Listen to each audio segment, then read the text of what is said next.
ৰিধিমাই পুৱাৰে পৰা দিব্যাংশুৰ ফোন লগাবলৈ চেষ্টা কৰি আছিল, কিন্তু তাৰ ফোনটো লগা নাছিল।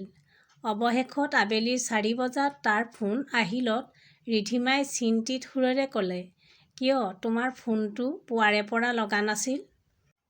জানানে তুমি মোৰ কিমান চিন্তা হৈ গৈছিল?"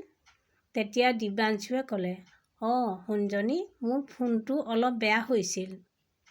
তেতিয়া ৰিধিমাই অলপ চিঞৰি ক'লে, "তুমি জানা, দাদাই আমাৰ বিবাহৰ বাবে মান্তি হৈছে।"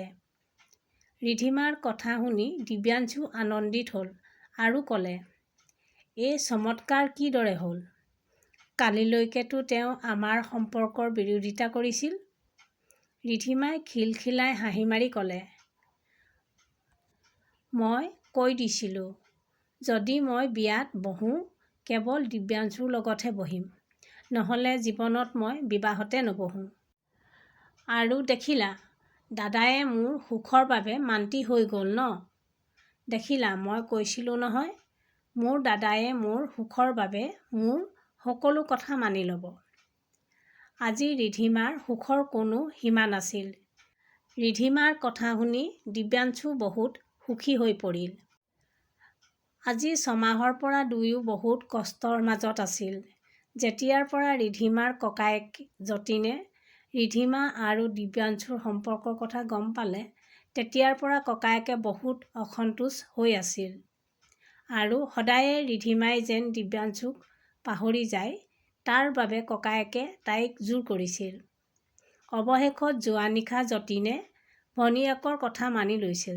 ৰিধিমা বহুত সুখী হৈ পৰিছিল, কাৰণ এই পৃথিৱীতে তাইৰ যতীনৰ বাহিৰে তাইৰ আৰু কোনো আপোন নাছিল, যাৰ অসন্তোষে তাইৰ দুখ লাগিবলৈ।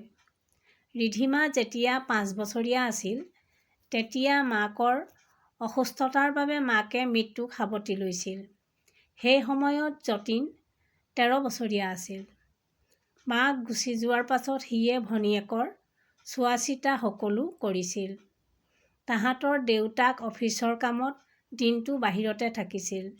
সেইবাবে ৰিধিমাক পঢ়ুৱা-শুনোৱাৰ, খাবলৈ দিয়া আৰু খেলিবলৈ বাহিৰলৈ লৈ যোৱা সকলোবোৰ দায়িত্ব যতীনৰে আছিল।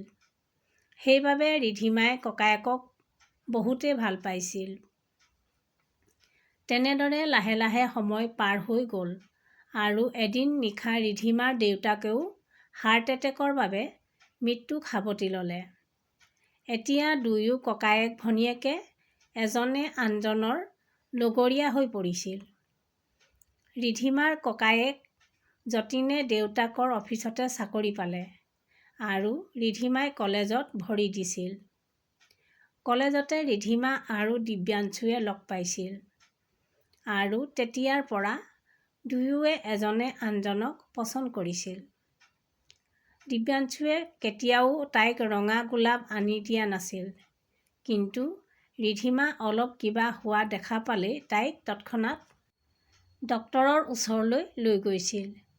সি তাইৰ লগত নিশা দেৰিলৈকে ৰোমান্টিক কথা পাতি নাথাকিছিল, কিন্তু তাইৰ খোৱা-বোৱা লৈ বহুত চিন্তা কৰিছিল।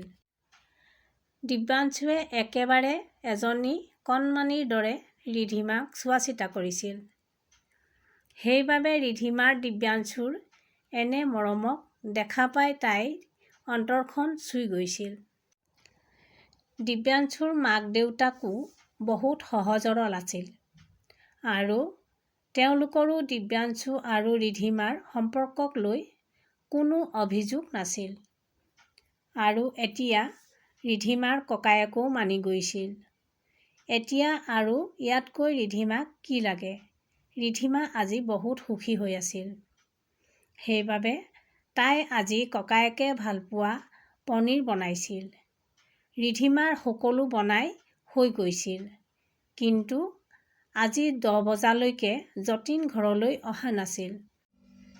ৰিধিমাই ককায়েকক ফোন কৰিলত যতীনে লৰালৰিকৈ ক'লে, "তুমি খাই-বৈ শুই যোৱা, মই গৈ পোৱাত অলপ পলম হ'ব।" আগতেও বহুবাৰ কামৰ বাবে যতীন ঘৰলৈ পলমকৈ আহিছিল। সেইবাবে ৰিধিমাই বেছি চিন্তা নকৰি খাই বৈ শুই থাকিল। মাজনিশা দুৱাৰ বন্ধ কৰাৰ শব্দ শুনি ৰিধিমাৰ টোপনি ভাঙিল। তাই তেতিয়া খিৰিকীৰ পৰা চাই দেখা পালে যতীনে লৰালৰিকৈ নিজৰ ৰুমলৈ আগুৱাই গৈছে আৰু ৰুমত সোমায়েই ককায়েকে ৰুমৰ দৰজাখন বন্ধ কৰি দিলে। সেই সময়ত যতীন ভয়ত থকা যেন লাগিল, কিন্তু ৰিধিমাই একো বুজি নাপালে। তাই পুনৰ বিচনালৈ আহি বাগৰ দিলে। পাছদিনা পুৱা ৰিধিমাৰ টোপনি অলপ দেৰিকৈ ভাগিল। গা ধুই চাকি জ্বলোৱাৰ পাছত তাই দিব্যাঞ্চুলৈ ফোন লগালে, কিন্তু তাৰ ফোনটো বন্ধ দেখুৱালে। তেতিয়া ৰিধিমাই অলপ খং কৰি ভাবিলে, এই দিব্যাঞ্চুৰ ফোনটো নহয়। সেই সময়তে দুৱাৰৰ বেল বাজিল। ৰিধিমাই ভাবিলে, ইমান পুৱা পুৱা কোন আহিল। তাই দুৱাৰ খুলিলত সন্মুখত পুলিচক দেখা পাই আচৰিত হৈ পৰিল। পুলিচ বিষয়াজনে সুধিলে, যতীন শইকীয়া ঘৰত আছেনে? ৰিধিমাই অলপ ভয় কৰি আছে বুলি মূৰটোকে লৰালে। তেতিয়া পুলিচ বিষয়াজনে ক'লে, যতীন শইকীয়াই দিব্যাঞ্চু নামৰ ল'ৰা এজনক হত্যা কৰিবলৈ বিচাৰিছিল।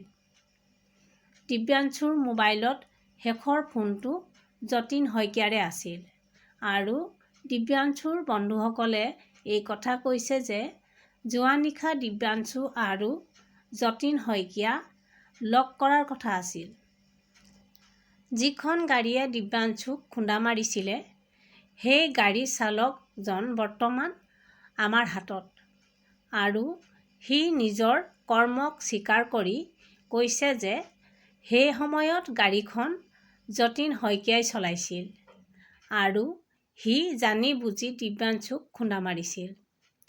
ৰিধিমাৰ চকুৰ আগত ক'লা ডাৱৰ আহি পৰিল। তাই বহুত সাহস কৰি সুধিলে, ছাৰ, দিব্যাঞ্চু এতিয়া কেনে আছে? তেতিয়া পুলিচ বিষয়াজনে ক'লে, সি এতিয়া জটিল অৱস্থাত হস্পিটেলত নিজৰ জীৱন যুদ্ধ খনিৰ সৈতে যুঁজি আছে। তেতিয়ালৈকে যতীনো বাহিৰে ওলাই আহিছিল। তেতিয়া যতীনক পুলিচে আটক কৰি ল'লে। তেতিয়া ৰিধিমাৰ সন্মুখত যোৱা নিশাৰ দৃশ্য আহিবলৈ ধৰিলে। মাজনিশা দাদায়ে লৰালৰিকৈ নিজৰ ৰুমলৈ গৈছিল। তেওঁৰ মুখৰ ভাৱ বহুত বেলেগ ধৰণৰ আছিল। এটা নিশাতে কিহৰ পৰা কি হৈ গ'ল। ৰিধিমাই যোৱা নিশা কথা ভাবি কঁপি উঠিল। তাইৰ চকুৱে দুধাৰি বৈ আহিল, কিন্তু তাই থমকি ৰ'ল। তাই কেৱল থৰ লাগি চাই থাকিল যে তাইৰ ককায়েকক কিদৰে পুলিচে ধৰি লৈ গৈছে। তেতিয়া ৰিধিমাৰ জ্ঞান আহিল আৰু খঙতে গুজৰি ক'লে, ৰ'বা দাদা। ৰিধিমাই দৌৰ মাৰি ককায়েকৰ ওচৰলৈ গ'ল আৰু ককায়েকৰ চাৰ্টৰ কলাৰত টানকৈ ধৰি খঙতে গুজৰি গুমৰি ক'লে, আপুনি এয়া কি কৰিলে দাদা? মা-দেউতাৰ পাছত আপুনিয়েতো মোৰ একমাত্ৰ অভিভাৱক আছিল আৰু তাৰ পাছত লাগিলে সম্পূৰ্ণ জীৱন এতিয়া দিব্যাঞ্চুৱে মোৰ চোৱা চিতা কৰিব। কিন্তু আপুনি সকলো ধ্বংস কৰি দিলে। যতীনে নিজৰ দৃষ্টি তললৈ কৰি দিলে। এতিয়া ক'বলৈ আৰু একো বাকী নাছিল। পুলিচে যতীনক লৈ গুচি গ'ল। তাৰ পাছত ৰিধিমা লৰালৰিকৈ হস্পিটেললৈ গ'ল। দিব্যাঞ্চু বহু সংকট অৱস্থাত আছিল। ডক্টৰেতো কৈ দিছিলে যে মূৰত বেছিকৈ আঘাত পোৱাৰ বাবে দিব্যাঞ্চুৰ জীৱনটো সংকটজনক হৈ পৰিছে। কিন্তু 15 দিনৰ পাছত চমৎকাৰ হ'ল আৰু দিব্যাঞ্চুৱে নিজৰ চকু খুলিলে। কিন্তু দিব্যাঞ্চুৱে কাকো চিনি পোৱা নাছিল। সেইবাবে ৰিধিমা উদাস হৈ পৰিছিল। কিন্তু তাই আশাৰ কিৰণক এৰি নিদিলে। ৰিধিমাই ভাবিলে, কি হ'ল? দিব্যাঞ্চুৱে তাইক চিনি পোৱা নাই যদি মইতো তাক চিনি পাওঁ ন। সেইবাবে তাই সদায় দিব্যাঞ্চুক লগ কৰিবলৈ গৈছিল। দিব্যাংশুৰ মাক দেউতাকো ৰিধিমাৰ লগত আছিল। যেনে তেনে কৰি দিব্যাংশু সুস্থ হৈ আহিল। ৰিধিমাই লাহে লাহে কৰি দিব্যাংশুক সকলো পুৰণি কথা মনত পেলাবলৈ চেষ্টা কৰিবলৈ ধৰিলে। তাই সদায়ে দিব্যাংশুক সেই ঠাইলৈ লৈ গৈছিল য'ত প্ৰথমে তাহাঁতি দুটা লগ হৈছিল। ৰিধিমাই তাইৰ আৰু দিব্যাংশুৰ একেলগে থকা বহু ফটো ফোনত ৰাখিছিল। তাই সেই ফটোবোৰক দিব্যাংশুক দেখুৱাই মৰমৰ সময়খিনিক দিব্যাংশুৰ মনত পেলাবলৈ চেষ্টা কৰিছিল। লাহে লাহে দিব্যাংশুৰো ৰিধিমাই এনেদৰে লগ দিয়াত তাৰ ভাল লাগিবলৈ ধৰিলে। কাৰণ তাইৰ মৰম যে দিব্যাংশুৰ অন্তৰত সোমাই আছিল। দিব্যাংশুৰ সম্পূৰ্ণৰূপে পুৰণি কথা মনত নপৰিল, কিন্তু ৰিধিমাৰ চেষ্টাক দেখা পাই সি বুজিব পাৰিছিল যে ৰিধিমাই তাক কিমান ভাল পায়। সেইবাবে দিব্যাংশুৱেও তাইক তাইৰ ভাগৰ মৰম দিবলৈ আৰম্ভ কৰি দিছিল। ২ বছৰৰ পাছত দুয়োৱে বিয়াত বহিল। ৰিধিমাৰ ককায়েকে জেলত নিজৰ শাস্তি ভোগ কৰি আছিল আৰু ৰিধিমাই দিব্যাংশুৰ লগত এটা নতুন জীৱনৰ আৰম্ভ কৰিছিল। ভুল কৰাজনে তেওঁৰ কৰ্মফল পাইছিল আৰু সঁচা ভালপোৱাজন সদায়ৰ বাবে এজনে আনজনৰ হৈ পৰিছিল।